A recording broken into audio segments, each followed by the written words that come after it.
Hi there everyone, I'm Mark Stutman from Folkway Music. I hope you're all doing well out there in the world of the internet.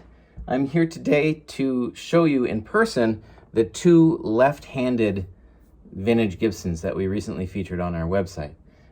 It's rare to have two left-handed of anything old, but to have two pre-war left-handed Gibson instruments at one time in the shop is pretty crazy. I'll let you in on a little bit of a secret. We actually have 4 left-handed Gibsons built before World War II in the shop right now.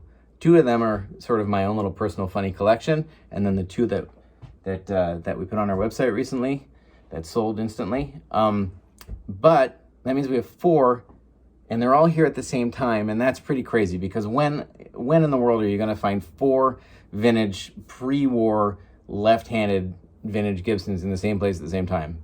I think probably never again. So I'm going to show you these 4 instruments because it's pretty stinking cool. So first up is the F7. This is a mandolin built in 1935. It was shipped to Beer & Son in Toronto in mid-1935. And from there it went to a fellow named Andy, who was born in 1910. And he played it a lot and gave it to the gentleman who consigned it with us later in his life. And now that gentleman is later in his life and has passed it on to the next person. This is a 1935 Gibson F7. The F7 is an interesting mandolin in that it was built with a short neck. It's like an F5 style body, but with an F4, F2 neck joint. The neck joins the body at the 12th fret instead of the 15th fret. And what happens is that the bridge is located an inch or so further away from the middle of the top. Normally the bridge would be right about here, but on an F7, the bridge is down over here. Changes the sound of the instrument. Not too many mandolins were selling in the mid-30s. I think Gibson might have made 15 mandolins in 1935 in total, which is pretty low. Anyway, so this is an F7. It's factory left-handed. It's been, in our local area since 1935. It's out of tune. Could have maybe checked that before I press start. Anyways, here we are. It's okay because I'm a terrible mandolin player. But I can do enough to show you a G. There it is.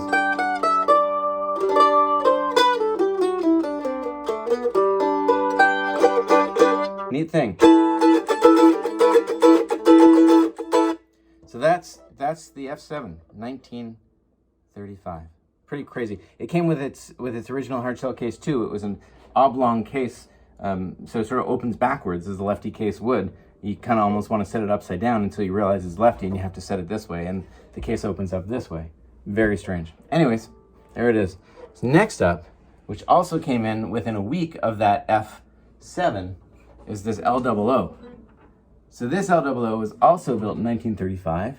It also has the Made in USA stamp on the back of the headstock. It was also shipped by Gibson to Beer & Son in Toronto in 1935. And when I was trying to figure out when exactly it shipped, to look it up in the factory ledgers, I noticed there are no cracks in this guitar. It's a crack-free guitar. It has a pickguard crack, but that's not caused by a change in humidity or dryness. That's a shrinkage issue with the celluloid. There are no cracks in the body, so my brain is thinking, well, this had to have been made in the wintertime. And so it was pretty easy to find this guitar in the factory order ledgers. And I started at the end of 35, and I found this guitar shipment in 1936, in January of 1936. Interestingly, there were 2 left-handed L Double O's that shipped a week apart in 1936, both to Beer & Son, and the second one, on January 23rd, said a replacement shipment, a second shipment. So I suspect the first one got destroyed in transit, or something else terrible happened to it, and Gibson replaced it a week later. Anyways, it didn't take much for them to replace it. They had to make another left-handed bridge and a left-handed pickguard because the guitar box on the inside is the same. Gibson left-handed instruments, like every left-handed instrument by any company other than Martin, simply are a right-handed instrument, a right-handed braced instrument with left-handed accoutrements. Anyway, so this is a 1935 L Double O. I'm in drop D. So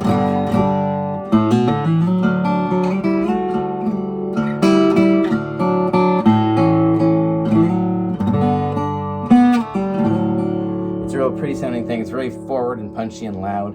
And I'm not going to show you my playing because I'm a much better guitar repair person than a guitar player. So that's all you get. But anyways, here it is, 1935. The nut is a replacement. About 10 years ago, when I met this guitar for the first time, because it is a local guitar, it came to our shop for a neck reset. The bridge was lifting, so we had to reglue that too, and new frets because they were clearly played out. You can see all the right-handed playwear on this guitar. It was very clearly used as a right-handed guitar for most of its life. Anyways, so I reset the neck and I refretted it, I glued the bridge, and then 10 years later, a few weeks ago, the owner brings the guitar back and says, well, you know what, it's been played once in the last 10 years, and it's time for it to have a new home. And so there it is, and now it's having a new home, which is pretty cool. It's a special guitar. I've seen one other left-handed L Double O in my years, and so this is the second one. There's got to be more out there, but they're certainly hard to come by. 1935. So those are those two that were on our website. Then I have the two that are behind me that you can't really see right now, but this one right here, this is a neat guitar. This is a 1915 Gibson L4, and it's left-handed. How crazy is that? It's a factory left-handed Gibson L4, factory side dots, factory lefty pickguard, lefty bridge, and what the heck, you know? I didn't know that they made left-handed guitars of any kind in 1915. This is as found. I haven't worked on this guitar at all. I will eventually, but I have no plans of selling it, so there's no rush to work on it. These things aren't famous for how they sound, really. They're very cool things, but there's not too many people that buy teens Gibson L anythings for the wonderful tone that they have. They're very bright and cutting. They don't have a lot of warmth to them, which is what most people look for in an acoustic guitar. But they're certainly super cool. There's the headstock. Let me go this way here. There's the headstock, the Gibson, and the back and sides. It's a birch carved birch back and side set and spruce top. It was played for a long time without the pickguard, clearly. You can see the playwear that's here and here.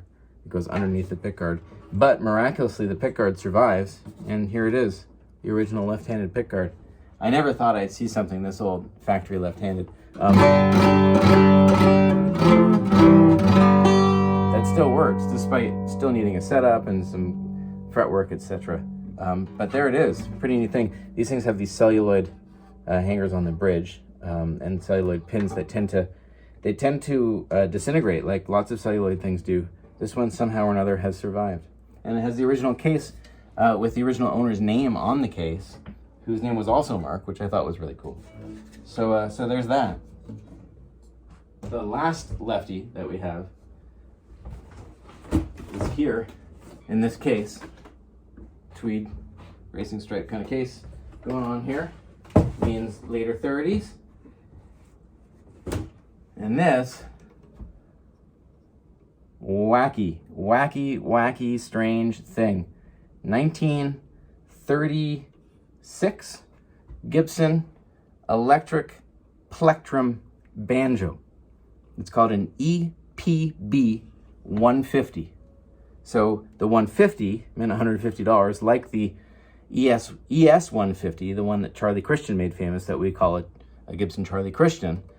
This is the banjo, the plectrum banjo equivalent. A plectrum banjo is a 5-string banjo without the 5th string.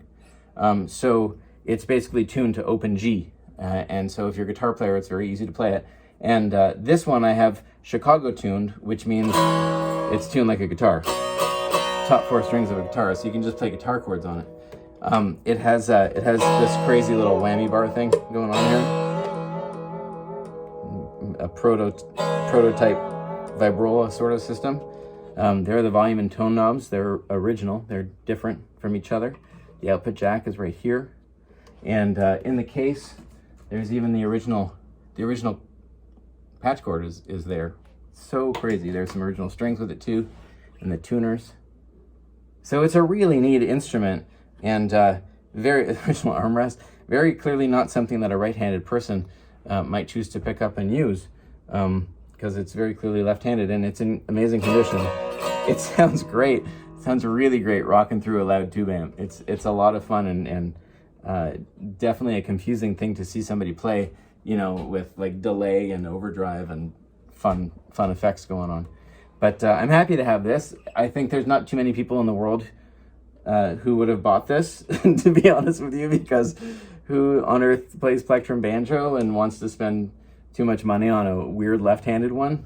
I do, and I'm happy that I have it. Anyways, so that is that's the fourth one. So there are more lefties out there in the world, for sure. There's got to be others hiding there, hiding in funny places that we'll discover.